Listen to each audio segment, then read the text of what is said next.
గృహహింస అంటే ఏంటి? చాలామంది గృహహింస కింద కేసు పెడుతున్నారు. ఇంతకుముందుకు ఐపీసీ సెక్షన్స్ ఉన్నప్పుడు ఐపీసీ సెక్షన్ 498A కింద కేసు పెట్టేవాళ్ళు. ఇప్పుడు బిఎన్ఎస్ సెక్షన్ 85 కింద కేసు పెడుతున్నారు. అలాగే బిఎన్ఎస్ సెక్షన్ 86లో కూడా దాని గురించి కొంచెం వివరణ అనేది ఉంది. గృహహింస అంటే ఏంటంటే మెయిన్గా గృహహింసకి ఎవరైనా పాల్పడితే వాళ్ళకి 3 సంవత్సరాల వరకు జైలు శిక్ష, జరిమానా అనేది ఉంటుంది. అది అత్త, మామ, భర్త ఎవరైనా సరే గృహహింసకు పాల్పడితే వాళ్ళపైన కేసు పెట్టడం జరుగుతుంది. కొంతమంది తప్పుడు కేసు కూడా పెడుతున్నారు. ఆడపడుచు ఎక్కడో ఉంటుంది, మరిది ఎక్కడో ఉంటాడు, వాళ్ళు కూడా గృహహింస చేస్తారని చెప్పేసి కేసు పెడతారు. అది చాలా తప్పు. ఇకపోతే గృహహింస అంటే ఏంటి?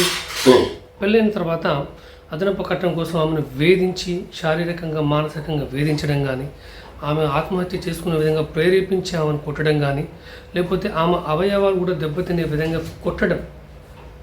అంటే అత్త, మామ, భర్త, ఆడపడుచు, మరిది ఎవరైనా కావచ్చు, ఆమె పైన చేయి చేసుకొని చాలా శారీరకంగా ఆమెను చాలా బాధకు గురి చేస్తూ ఉంటారు. లేకపోతే ఆమెగా ఆత్మహత్య చేసుకునే విధంగా కూడా ప్రేరేపిస్తుంటారు. ఎందుకంటే ఆమె భరించినటువంటి గృహహింసను ఆమెకి పరిచయం చేస్తారు. అలా చేసినప్పుడు కేవలం గృహహింస చట్టం కింద మాత్రమే కాదు, వేరే కేసెస్ కింద కూడా కేసు ఫైల్ అవుతుంది. కఠిన కారాగార శిక్ష అనేది ఉంటుంది. కాబట్టి ఈ గృహహింస అనేది మెయిన్గా ఎందుకు పాల్పడుతున్నారంటే చాలామంది ఒక అవగాహన లేక.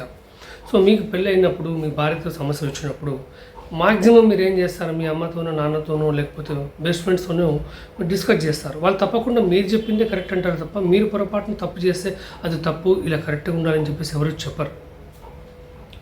సో అందుకోసం అని చెప్పేసి మీరు ఒక మంచి సైకియాట్రిస్ట్ని కలవచ్చు. వాళ్ళు లేకపోతే ఒక మంచి ఫ్యామిలీ కౌన్సిలింగ్ సెంటర్కి వెళ్తే అవి మంచి సలహాలు ఇస్తారు మీకు. అంటే ఒక సైకిక్ ఇష్యూస్ ఉంటే మీరు సైకాలజిస్ట్ కూడా మీరు కలవచ్చు. మెయిన్గా మీకు ఈ ఫ్యామిలీ ప్రాబ్లమ్స్ వచ్చినప్పుడు ఫ్యామిలీ కౌన్సిలింగ్ సెంటర్స్ అనేవి ప్రభుత్వ పరంగా కొన్ని ఏర్పాటు చేసిన సెంటర్స్ కూడా ఉన్నాయి. మీరు ఫ్యామిలీ కౌన్సిలింగ్ సెంటర్కి వెళ్ళొచ్చు.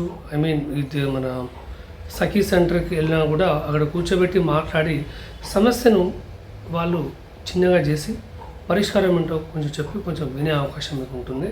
అలాగే వీలైతే మీరు మాకు కూడా కాల్ చేయొచ్చు. మేము